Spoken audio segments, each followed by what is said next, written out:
Top of the morning, lads and ladies. Support for the Awfully Irish podcast is now brought to you by Manscaped, who is the best in men's below-the-waist grooming. Manscaped offers precision engineered tools for your family jewels, and you're no longer need the look of the Irish with the ladies.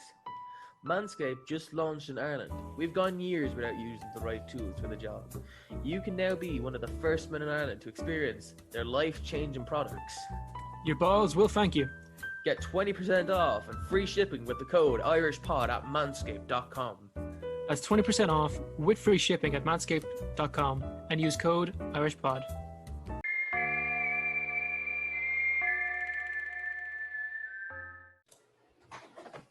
And welcome back. How's everyone getting on? How are we doing? So today we're joined by Carrie Bernans. Carrie, how about you introduce yourself? Hey, what's up, guys? I'm Carrie Bernans. I'm an actress, stuntwoman, professional athlete. I do a little writing, singing in the shower, cooking food for, my friends, those type of things. What's up? A jack of all trades, or jack of all trades. You do everything. Fair play to you. You were in Luke Cage, you were in Black Panther, you're in Avengers, and you got a couple other things going on. But it amazes me how well you've done so far. So fair play. 2020. For most people, it's been a small year, but for you, it seems to have been a big one. And, so far, so good. Yeah, I'm really grateful. I say it started out a little smaller. Of course, we all went into 2020 having this vision that everything is going to be just absolutely phenomenal, right? We got to 2020, we saw this in the future. And just like everybody else, things slowed down. And then thankfully, they started speeding up, and I started booking roles and got to film a movie and a few TV shows and a couple other projects. So I'm grateful. Well, that's fantastic to hear. COVID has been a really tough hitting year, especially in the entertainment business, because you guys were left without jobs for months on end. It must have been terrible.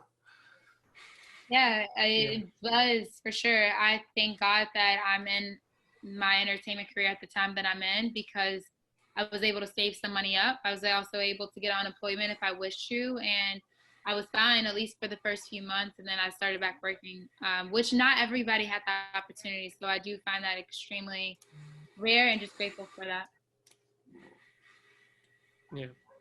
Yeah, actors have been hit pretty hard, but fair play to the ones who've kind of kept true it or they've adapted to it. Yeah. Have you kind of frozen? Oh, you're back. We've talked a lot of actors and actresses who've had to work remotely, and fair play getting used to it. We had one guy on, he's a voice actor. He said at the start companies are pretty lenient on the quality, but now at this point they're pretty strict on it. I know you did the Miles Morales Spider-Man game. Number one, fair play. Yeah, that's pretty intense. It's an awesome game. I did the Thomas loves it. I did the playthrough of it on live on the channel. It's such an amazing game. The graphics, the story, everything. It's amazing. I agree. Thank you. Did you have to do that work from home, or did you get to do it in studio? I got to do that in studio. We actually did that at the very beginning of this year, last year, and maybe even the year before. We've been working on that for quite a minute. It must have been a pretty big secret to hold. Yes. Yeah, it really was. I don't think I found out what it was until the third session, and then I was like, oh my God, and I was so excited. But the thing is that I work on a lot of big projects, and at this point in time, it's just you can't really tell until it's out. So you just learn how to work on them, be excited about it, and then go to your next project. So you fill your mind with the next thing, so you're not constantly oh my God, I can't wait to tell people about this. And then it was a surprise to me when it came out. I was like, oh dang, it's the date already. Yeah. Oh, it's crazy. Thomas, as we said before, huge fan. He played the whole game live on the channel. I'm sure he'd do it again just for fun. So what was it like getting that gig? What was the interview process like? Well, it's more of an audition process than interview. That's what I meant, sorry. Oh yeah, and I was gonna say that it's in the voiceover world. You do literally hundreds of voiceover auditions, and I probably booked that one after my 50th voiceover audition, or maybe my 50th, 60th one. And I think that was my second job I booked. But even now that I book jobs, sometimes it's after the 100th audition. And sometimes you get on a roll, right? Like I booked that one, then I booked like a couple things right after that.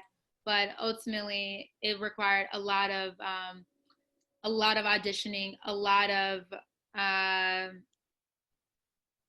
forgetting that I auditioned for it, because then you will get hit up like 5 months later that the job is yours or that they were considering you. Yeah, we as Jared said, we talk to a lot of actors, and whenever they receive news that they get the role, they've almost like forgotten that they even auditioned for it, simply because they're constantly doing auditions and trying to get parts, and it, it must be pretty exciting whenever you get the call.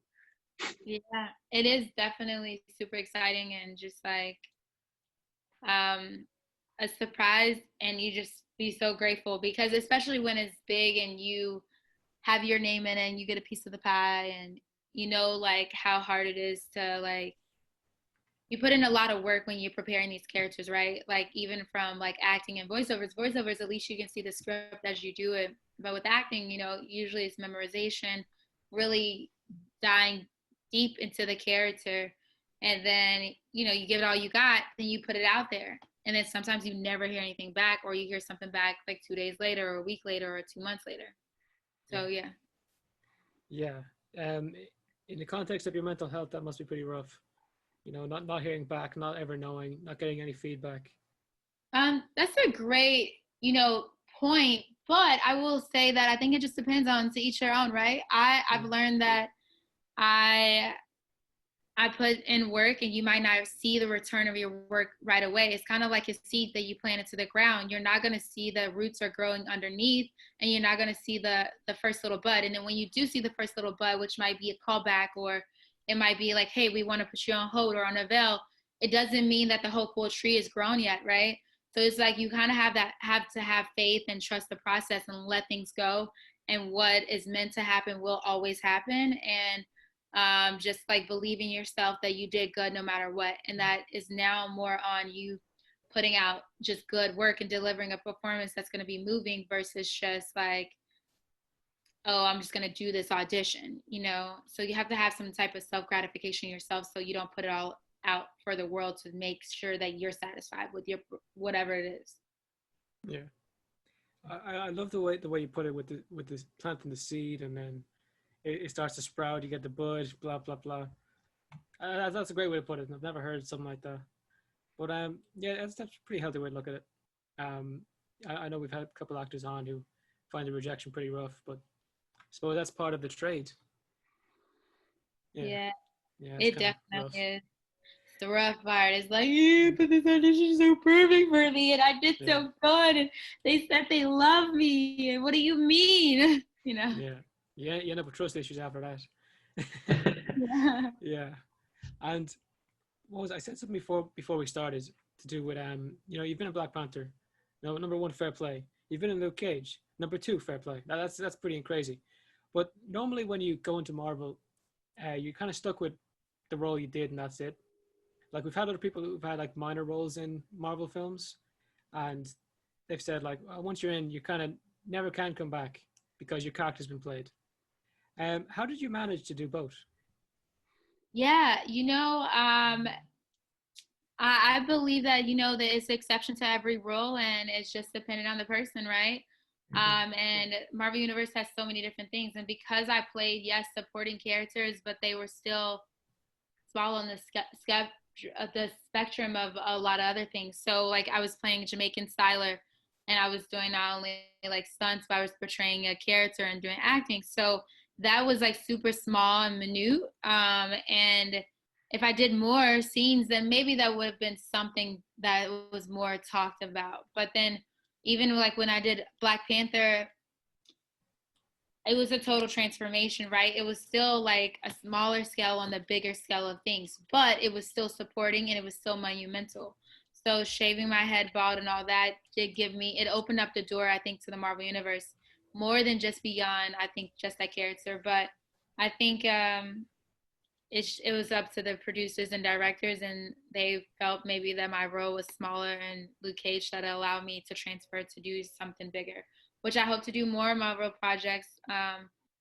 in the near future for even bigger roles, because I do want to be that Marvel superhero role that is now like a 5-6 run series or a 5-6 year deal, which is it's on its way. You think with your current character you could do that? I'm not even gonna say with my current character. I would say that I've enjoyed being a Dora Milaje warrior in Black Panther, but I believe that there's even bigger out there for me that's beyond just the warrior, and that's what I'm looking at.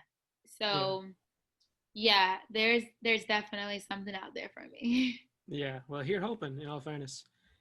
And you didn't wake up one morning, a stunt performer and an actress. You had to start somewhere. So what was it like for you becoming an actress and a stuntswoman?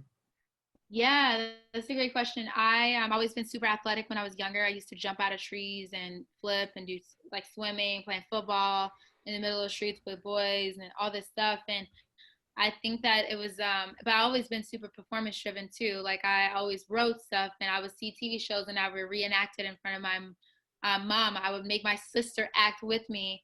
And I did like church plays in church from very little ages to getting older, and just so many more things. And I think that honestly, doing all of that stuff eventually gave me enough passion and skill to want to do acting. I didn't know stunts existed until I moved to LA 4.5 years ago.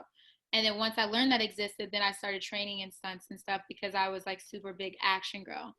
But I had already been taking like a minor in theater in college for like acting performance arts. I was taking some acting classes. I went to Atlanta for a little bit while I was doing another internship for some business thing and getting a taste of the work. And then once I really got into it, I still was working like full time, straight out of college. But then I was taking acting classes on the side, and I was like, all right, if I get enough bookings, I get enough leads, then I'm just gonna go this route. I just gotta say, you are super determined. Like Yeah, you were balancing a lot of stuff. I was. I always have been. But honestly, it's made me the full, well-rounded person that I am. It also is sometimes a very interesting thing because then some people are like, dang, you do so much. What is that one thing you're good at? And I'm like, well, I speak 6 languages. I can become good at anything that I set my mind to. But I do this role though. If I'm on a project and my focus is to ride horses, or my focus is to do fights, or my focus is to do acting, then I devote, when I'm performing that skill, 100% of my time and energy on that. And then my overall day would be centered around about 75 to 80% of whatever that world is I intertwine throughout the day. And then 25% I might focus on acting if it's all stunts this day, or I might focus on stunts on the 25% if it's all acting this day. So I don't lose that skill. I can check back in on it, but then I still make sure that I give it all I got for whatever that is. Because I don't want people to think like, dang, this is the Jill of all trades, kind of similar to you mentioned. I want them to think like, wow, this girl is multifaceted, pretty impressive, and she can handle her own. Amazing. Yeah, having that mindset, it's incredible to devote yourself like as you said, like to 100% to, if I want to do a stunt thing today, I'm gonna put most of my energy focus on that. It's such a good mindset to be in, especially in the entertainment business where you have to be good at everything, because it's so you can be the director, producer, and actor if needed one day. And stunts and blah blah blah blah blah. You can do everything, and especially with you seem like you can do everything. What was it with the languages? That's a lot of languages. That's really impressive. 6 is amazing. I have it here now. Spanish, Mandarin, Chinese, French, Bonjour, comment ça va? Russian, Привет, меня зовут Carrie. and Latvian. Sveiki, как ты vie? Prieks vazitias. What are you doing out here learning Latvian? Like, you don't just fall into Latvian, No, I was in a relationship with a Latvian guy for like 5 years, so. Yeah. That is. Wow. That's incredible. Like, and it's like just wow. You know what they say about like a bilingual brain? Like, I don't even know the word for like 6 languages. It's polylingual, maybe? I'm not sure. Poly would be 5, what is? No, poly is many. Could be 3 or more. So it's like, ignore what I said then. Yeah, well, just shut up, man. You're sitting here beside 2 geniuses. Will you ever stop? Yeah, actually sitting beside a small man, if you didn't notice. No, that's impressive. You guys speak multiple languages as well? We speak two. That's good. Three. We not fluently. I can speak a little bit of French. Not fluently. I know my how are you and I'd like to purchase food. Bonjour, bonsoir. And then Yeah, we're pretty good in Irish. We can speak Irish. yeah, we're pretty good Irish speakers. Pretty good Irish speaking too. You know what I mean? Okay, I'm done. Yeah, yeah. I know you want to learn a bit of Irish. Yes, teach me. In Irish we say God with you to say hello, so it's dia gwich, Dig which? dia Dig gwich. which? There you go. That was basically perfect. That was spot on. Dig which? Thank The you. There gwitch. you go. That's like that's your. If you go to Ireland and you say the gwitch to someone, they will immediately pick up like that's your greeting. Hello, God be Yeah. with you. It's just like Oh, polite, I you know. I don't know why it's like their only version of saying hello. It's Mm. like Irish is such like a Shakespearean language. It's so old, and like Yeah. they don't really update this kind of stuff. They don't really update languages. So That's super cool though. God be with you. Dig which? Dig which? yeah, that's a Which? good one. Perfect. Yeah, but yeah, back to you. Yeah, so it's kind of cool what you're saying about you don't want to be a Jill of all trades. You want to be like a master of them all. So you go 100% on one thing one day, and then 200% on another. Like Yeah, and that's when pretty I'm gonna impressive. start working, right? I mean, when I'm like out and about, like for example, today I got up at like around 6 a.m., right? And I did my martial arts training for 2.5 hours. And then after that, I like worked on like my nonprofit Operation Christmas Give Back. And after that, I did some writing. And after that, I hopped on another call. So everything is like super relative depending on the day. So on some days when I don't have to go into work, I divide them out to like hit other things. Could you tell us about your nonprofit? Yeah, absolutely. My nonprofit is called CBC, and it's like seed that you plant in the ground because we believe we're planting seeds in each of the kids' that lives that we're coming into. We focus on 3 different things. One is financial and reading literacy. Number 2 is homelessness. We are Who's this developing directed towards? Sorry. on the underprivileged, underserved communities. So mostly Black, Hispanic, and other. And then I guess so that's for the kids. That's what that's focused to, the literacy and reading literacy and financial literacy. And then the homelessness is focused on everyone in general. We want to do a rehabilitation center for homeless people. And then number 3 is focused on prison reform, but it's for like teenagers that get in prison, like adult prison, when they're just teenagers, and when they get out they don't know how to go about a way of life because they never been an adult and they were kind of born into adulthood and behind the bars. So a lot of them come out and they're usually homeless, or they go back to doing the same thing they did before because they have no money and no way to survive, of like how to start making a better life, you know? It's horrible. I think the way you guys handle prison is pretty god awful. I hope that's I no agree. offense, like, but just it is pretty damn. No, it terrible. is. You're right. I agree with you. Yeah. So, like, what kind of reforms would be looking for? I think the way you guys have like you prisoners to Reforms? labor is weird. Yeah. I mean, I'm looking for reforms that prison needs to be more like a rehabilitation center. It needs to be more of people are coming in. Yes, they've made a decision that was wrong. I don't believe murder is right? But I do believe that in desperate times, desperate people do desperate things. And I'm not saying like if my mom died because of somebody committing murder that I wouldn't be upset. Yes, I'll be upset. But sometimes I believe that when you are so underserved and you are in a very impoverished situation, you'll do whatever you can to survive or to just get by for another day. I've seen so many women go into prisons because they were trying to get just enough money to make sure they had food on their table for their kids at night. So then they leave their kids at home that'd be like 1, 2, 3 years old, out prostituting or stealing, coming back, and they get caught up, you know? So I think that needs to be a rehab center. How do you teach people how to survive off the money that they make? How do you teach them to find resources for the like needs that they have so they don't go out and do some rash decisions and end up in prison for the rest of their lives or for 10 years or whatever. So you kind of seem that like everyone deserves a second chance, and or well, how many they need. But the only people that don't deserve a second chance is the rapers. Like people that rape well, kids we and agree stuff. there. I believe they should cut That their is dicks a off. great point. Oh yeah, why not? Yeah, but like you're also focusing on like the context of the person's situation who commits the crime. Yeah, for sure. Yeah, it's the person who commits the crime. I have a soft Context really matters. That's why we have context lawyers. does matter. Yeah, because context matters. I also think everybody needs to get out of prison that has been in prison for like marijuana and stuff like that, because like they sell weed everywhere here. Like it's absolutely. I'm confused by that. How can they still be in jail when it's Yeah. legal now? It's Like, What the in fuck? America. it's dumb. Your entire Like- country is upside down right now. It's keep making rich richer. Fuck the small businesses. It's Yeah.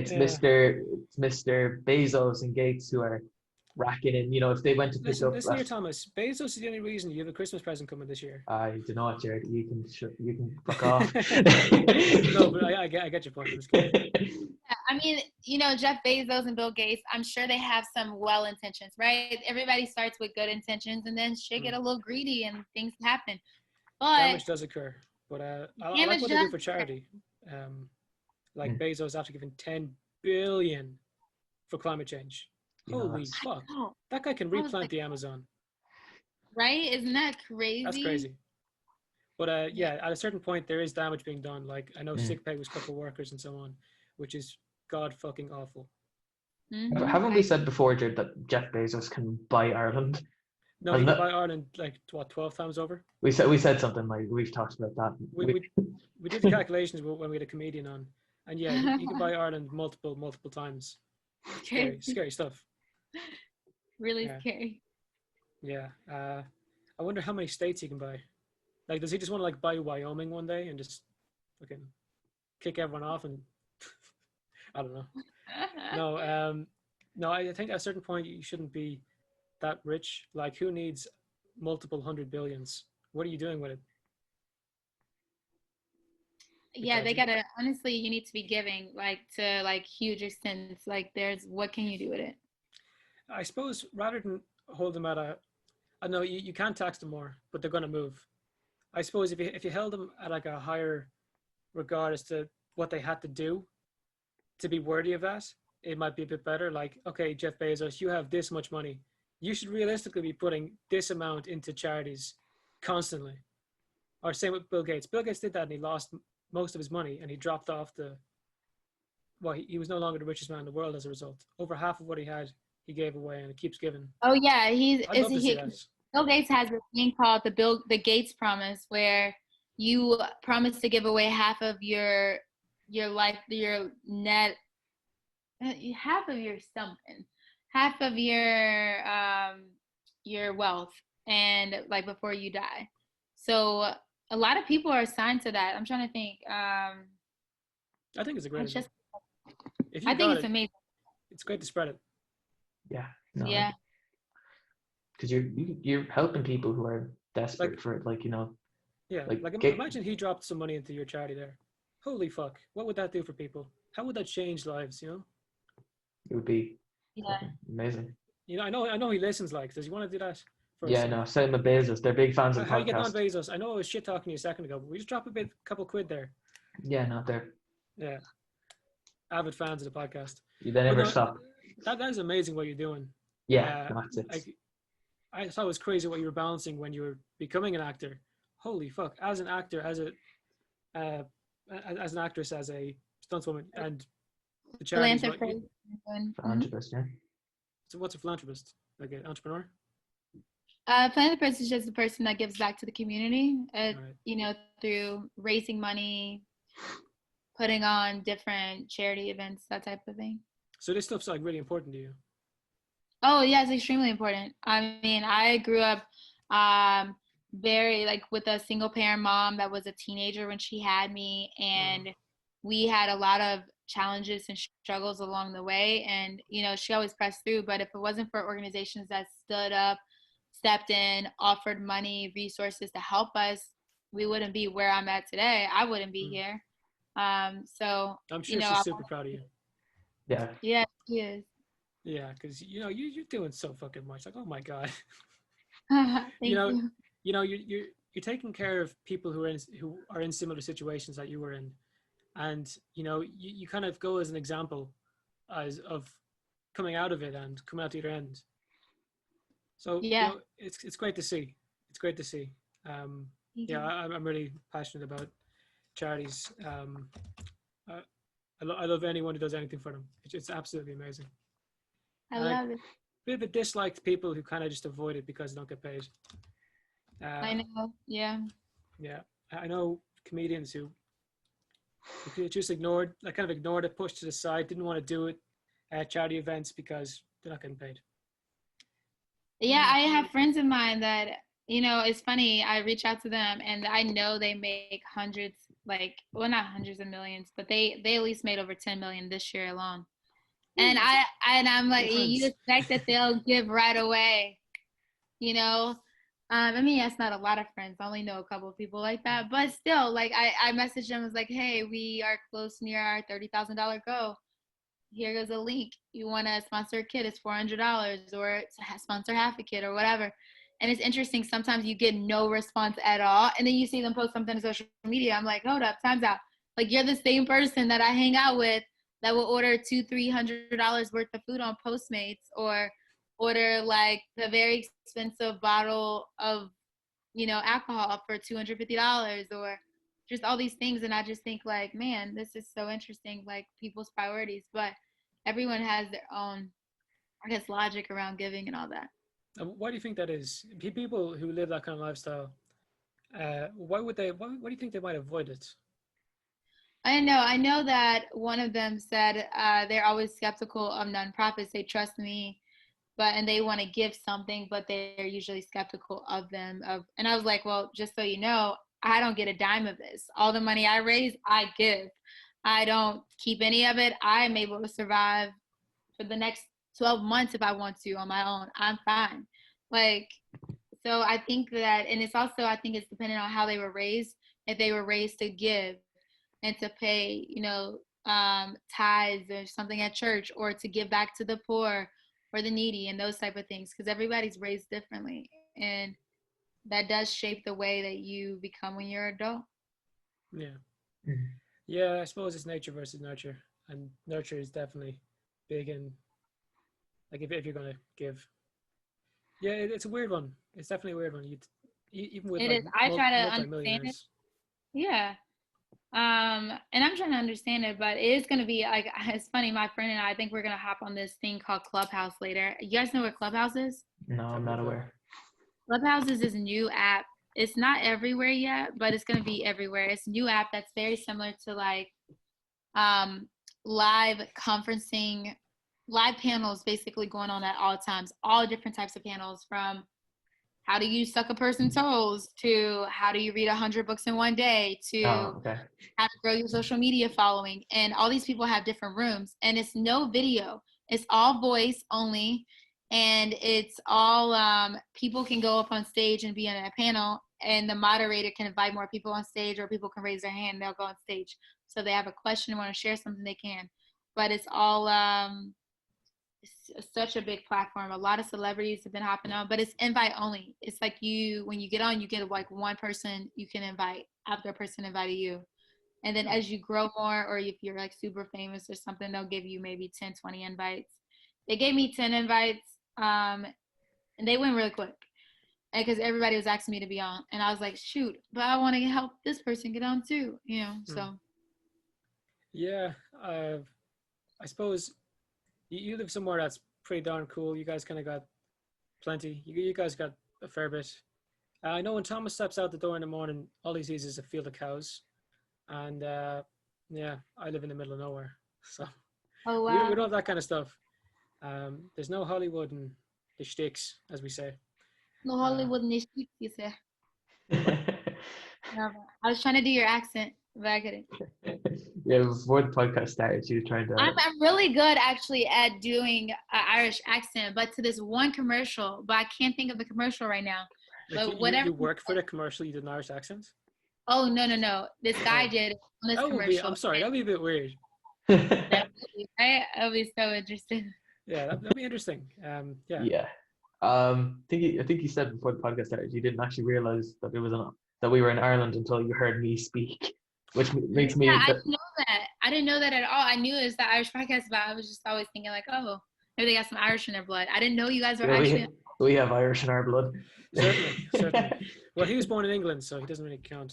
Yeah. You know, I actually have some Irish in my blood too. Tell us all Really? about it. Yeah, I think I got like 2% on my ancestry DNA. Ooh, there's another win Awesome. for Ireland. There we go.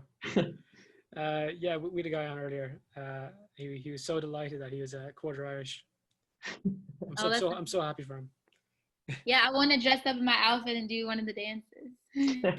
Yeah, river dancing. All Yeah, that kind of Americans seem to have they just love the Irish. It's like Some if they reason. find out they have any Irish in them, it'll just make them like 10 times happier for the rest of their lives. I know because the Irish people are considered to be very lucky.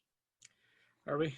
Aaron, Are we? well, Hold on now. I mean, we got Carrie on the podcast. That's pretty lucky. So yeah. There you go. There you go. I suppose we are lucky. Do you get asked to do a lot of podcasts? Yeah, I do. Sorry to add to your plate. Oh no, it's okay. At least we did it. Oh, there you go. No, I wanted to do it for a while. I just been so stressed out and so busy. We can understand. And Yeah, we're I going try to college at the same time. That's good. But Super good. sorry, you're saying like you're Oh, super no. busy. Oh yeah, and I try to. My thing is like people think that I'm on social media, but I try to post just to stay active because some days when I go 1 or 2 weeks without posting, my engagement goes down. So I'll literally get on for like 10 minutes. I'll post, I'll put some stories, or I'll be out and about story, and then I would get off social media altogether, and I go back to doing my work, or I'll have like an assistant that would help me. But I feel like last week, for example, I had like 10 auditions for just TV film stuff that was between 6 to like 12 pages each script that I had to like audition for and put on camera. And then I had probably another 10 voiceover auditions I needed to do. And then I also had my fundraising efforts with my nonprofit. And I filmed last week twice. So it was a busy week, you know. So sometimes I think people, they think like, oh my God, I can't believe this girl posted this much, or she did this and she didn't get back to us. We want to interview her. And it's not that I want to interview. I love media. I love supporting other creative people putting out stuff. Sometimes I'm just like, oh my God, I feel like I'm going to crash. Like I'm about to crash. I'm like, you know, Yeah. and I have my own like goals. I'm trying to get my black belt right now and just trying to stay In sane. which? Taekwondo? Yeah, taekwondo, yeah. That's pretty damn cool. You just keep coming up like it's amazing. It's just like, oh, I'm doing this at the same time and this and this. How do you not experience any burnout? Yeah, like, like, what how are you what avoiding keeps burnout? you motivated during the day? Like, That's a great question. I think I just continue to focus on the end goal. Like I continue to say like I have a big ass series role that's coming that I'm about to be acting in, and it's going to require my attention for 5-6 days a week of filming. And I'm going to have to one day carry an entire team because I'm going to be number one on the call sheet. And how do I manage like my stress that I have now and continue to go? And I think I focus on that goal. And then sometimes I do have to say, all right, Carrie, you got to take a break for 10 minutes and just breathe. Put your phone down, silence everything, and just breathe and meditate and just let it go. And I also remember I'm like, I consider myself a Christian, and I don't despise whatever religion anybody ever is. But I think that me having my faith and my spirituality is that I know that I'm not carrying everything I got on my own. So sometimes I'm like, God, you can have this, you can do it. I can't focus on that anymore right now. Yeah. And like, I'll just like put it on my list, you know. And I also have a team, my agents, my managers, all that. I'm not negotiating my own deals. Neither am I taking all my own calls. I'm like, yo, hit my manager up. If it's not like urgent, live or die at the moment, or it's not a best friend that I'm really just need to talk to really quick, I won't get back to people. And it's no harm. I love people. I do. Sometimes I'll be like, I'm stressed out. I can't do it. Yeah, we know the story. It's tale as old as time. But do you reckon that, you know, in the industry you're in, that you need a manager? Do you think you actually need one, or do you think you could manage by yourself? Oh, heck yeah. I need my manager. My manager is great. There's no way. I get social media deals that come in that we either look at and we accept or we turn down. And I need her second opinion about it. Because sometimes I'm working on becoming more decisive, but sometimes I'm not that decisive. I'll be like, I don't know. Should we do it? Should we not? Yes, no. She'll be like, well, the pros and cons. And I'll be like, nope, we're not doing it. Or yes, I want to do it. And also she like responds to emails. I get so many auditions. Sometimes she's like, no, let's just pass on this one's going to be a waste of time for you. This is not the branding that we're looking for. This is not the lane that we're going down. And I need that second person. And because, like you said earlier, I'm balancing an array of things. Not only am I doing acting, I'm not doing stunts. I have my nonprofit. I also do like still appearances here or there for like my ultimate tag character. I'm just like, and I'm trying to be my own self and like kill at these other auditions of other stuff that I'm doing. So I can lose sanity if I don't have that team. I suppose it needs a big work ethic, but it also needs time to relax. Like you were saying, sometimes you need to like just breathe or meditate. Do you do breathing exercises? Yes, I need to do more breath work and stuff, but I do breathing exercises. Yeah. I always just say, okay, because sometimes if I get really, really frustrated, I'll scream to the top of my lungs for like a minute, and it's so unhealthy. Please don't do this on this, please. Oh, I know. Oh, God. And people will be like, what is wrong with you? And I'll be like, oh, my God, what is wrong with you? Taking off the earphones, like, give it a minute. Yeah. Oh, my God. I've definitely had those moments where, you know, you just want to scream, you know, let everything out. It's not, there's other ways to deal with it, you know, like it's worse when he actually does it. It's god awful. Yeah, because I have, you know, I'll be there at 3 o'clock in the morning screaming my lungs out. I sure won't granny be asleep next door to me like this. Oh my God. Yeah. Oh my God. I don't know where to go from that. I'm kind of blanked now. I was like ready to do like a bunch of questions about acting, and then I found out about your nonprofit, and I'm like, whoa, holy fuck, that is so awesome. Thank you. Because like a lot of actors are very like me, and then there's you. Everyone else let's do or balancing everything as well. Like it's kind of like one of those people who balance plates or something. You got a whole bunch of them. Yeah, no, it's been crazy. Thank you. Yeah. But in terms of going back to acting and stunt work and so on, which do you enjoy doing the most? That's including voice acting. I love them all. It's so hard. I mean, I love acting. I love acting. I love doing stunts too. It's exciting. It's amazing when I can bring a life to scene, add the action and spice to it, because without the action and the stunts in it, it's no movie, it's no show. It's just like that. You know, it's like, okay. But with the action, it's like, like crazy, you know? And then voice acting is so much fun because I love animating kids' voices. I love playing, I'm a cute little 12-year-old. Or I'm like, I'm a old granny, oh, Joe, please help me. Or I do the accents, you know? Please cup of tea, please. Thank you. Or I'm playing whatever. That was a good British accent. Oh, thank you so much. Okay. But I can do it from the closet, or I can go into a studio. I can wear a sweatshirt. I don't have to wear makeup, you know? I don't have to do my hair and be like, oh my God, my hair is so wild today. Because I feel like my hair is so wild because it's growing. But it's actually pretty cool. Not gonna lie, it's pretty cool. Thank you. Yeah. It's a big difference to your movie appearance with the shaved head. What was that like when they told you had to shave your head? Did that kind of give you like a Britney moment, or what was going on? It definitely was like a what? But I thankfully had a great mentor that was like, your hair's gonna grow back. This opportunity might not come back, so you better take it. And I was like, oh yeah, okay. And then it just made me like change the way I thought about things. I was like, the way that I carry myself in the eyes of like self-image about hair, is that how you consider yourself beautiful or not? Like it made me just re-identify a lot of things and made me a stronger person.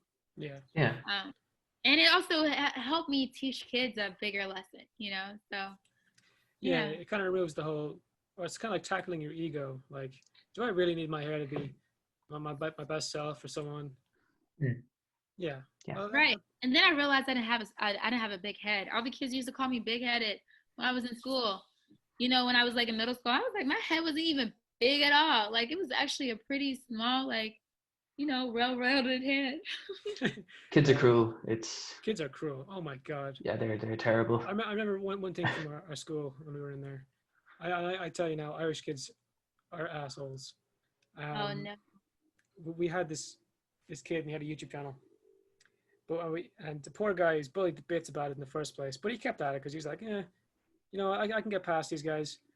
But in a final thing to break his will, what they did was there was an intercom in the gym. Okay, and the gym's a big fucking place. So what they did was they hooked up a little aux cord to a giant speaker in there, and they played one of his YouTube videos at max volume in the gym. And this guy, fair play to him, he's probably 5'4", and the guy who did it is 6'4". It's a big difference. And he Yeah. hit the guy so fucking hard in the jaw that you could hear it over the music or over the video. Wow. That was crazy. That was absolutely crazy, and it's the worst bit of bullying I've ever seen. And God, Hold awful up, stuff. the 6'4" or the 5'4"? The 5'4" hit the 6'4", right? Yeah. Okay, good. And the 6'4" was the bully, right? Yeah. Okay, good. He deserved that. Knock him out. Yeah. Yeah, No. Yeah. Definitely. Definitely. That's so mean. 100%. It's He's just so so awful. good. Yeah, I no, wish I it's need to meet him. I'm gonna tear him up. Yeah. awesome. And as a result, there's now like a locked box over where the aux cord is that only like Of teachers course. have a key to. Yeah. Yeah, No, man, I hate bullies. I hate people. I suppose you can have a bit of that in the acting industry as well. People who would be a bit bullyish, especially casting directors that don't like you. You could, but I don't. I try to focus on the people that do like me. The bullies, I just stay away from it. I stay away from negative people and any of that. I believe that I set the tone to every room that I walk in. I believe that I present people the best attitude, the best version of me, and I expect them to do the same. I come to you right. I expect you to come right. And if you don't come right, that's fine. I don't have to do business with you. We don't have to partner teams. There's so many tables that are ready to be built, and I can build my own, or I can go to a table that wants me. And that's kind of my say. Like, I'm just like, I'm not in the business of like hanging around people that don't want to see me win or don't want to support, I'm super supportive. I go 150%. So if you can't even give me 50 or 75%, we're good. And as an actress, have been in situations like this where, people are kind of looking for you to lose? Yeah, for sure. I think that in just my entertainment career in general, there's definitely been some like haters along the way. But the crazy things, like, I've been so fucking positive and so just like focused, like my vision's so focused that I ignore the noise. I don't even know the noise happens until like a friend or an associate will come and be like, "Yo, did you know so and so said this about you?" And I'm like, "They said what?" And then I'll be like, "Yeah, why? That doesn't make any sense. I would never do that to them or never say anything." And I'd be like, "Damn, that's really fucked up. I really thought highly of this person." But I'd be like, I don't go to that person and be like, "Fuck you, motherfucker, suck my dick." I just be like, you know what? I don't got time. Like, Yeah. I ain't got You're time busy to in the argue first with them. place. I just cut their asses off and just keep it moving. Like, it's not like you have time to be thinking about other shit during the day. Like, come not. on. I mean, literally, that's my whole thing is like the time that I'm spending thinking about somebody that I don't give a fucking damn or that's trying to like not help me succeed is the time I could be spending on how I will succeed and all the great things I will do. 100%.